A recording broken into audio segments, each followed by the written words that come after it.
राधे राधे। आज हम लोग पढ़ेंगे एकादशी महात्म्य, जिसमें आज जो व्रत है वो है प्रबोधनी या देव उत्थानी एकादशी महात्म्य। इसे देव उठनी एकादशी भी बोलते हैं। कार्तिक मास के शुक्ल पक्ष की एकादशी है। श्री कृष्ण जी बोले, हे युधिष्ठिर, कार्तिक मास के शुक्ल पक्ष की एकादशी का नाम प्रबोधनी है। इसमें भगवान विष्णु जागते हैं, इस कारण इसका नाम देव उत्थानी भी कहा गया है। इसके महात्म्य की कथा ब्रह्मा जी ने नारद ऋषि से कही थी, जिसके हृदय में प्रबोधनी एकादशी का व्रत करने की इच्छा उत्पन्न होती है। उसके 100 जन्म के पाप भस्म हो जाते हैं और जो इस व्रत को विधि पूर्वक करता है उसके अनंत जन्म के पाप नष्ट हो जाते हैं। ये भगवान की प्रसन्नता का मुख्य साधन है। प्रबोधनी एकादशी के व्रत से मनुष्य को आत्मा का बोध होता है। जो इस व्रत से विष्णु की कथा सुनते हैं उन्हें 7 दीपों के दान करने का फल मिलता है।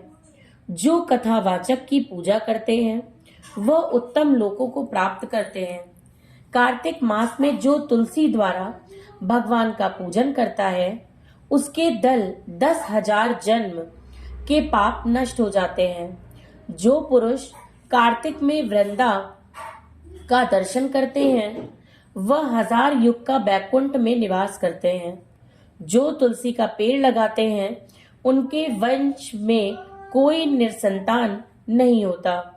जो तुलसी की जड़ में जल डालते हैं उनकी वंश सदैव फूली फली रहती है। जिस घर में तुलसी का पेड़ हो उसमें सर्प देवता निवास करते हैं। यमराज के दूत वहां स्वप्न में भी नहीं विचरते। जो पुरुष तुलसी वृक्ष के पास श्रद्धा से दीप जलाते हैं उनके हृदय में दिव्य चक्षु का प्रकाश होता है। जो सालिग्राम को चरणोदिक में तुलसी मिलाकर पीते हैं उनके निकट अकाल मृत्यु नहीं आती, सर्व व्याधियां नष्ट हो जाती हैं, वह पुनर्जन्म को नहीं प्राप्त होता। ऐसी पतित पावनी तुलसी का पूजन इस मंत्र से करना चाहिए, ओम श्री वृंदाय नमः। जो चातुर्मास या एकादशी में मौन धारण करे उसे स्वर्ण सहित तिल का दान करना चाहिए। जो कार्तिक मास या चतुर्मास में नमक का त्याग करते हैं उन्हें शक्कर दान करना चाहिए।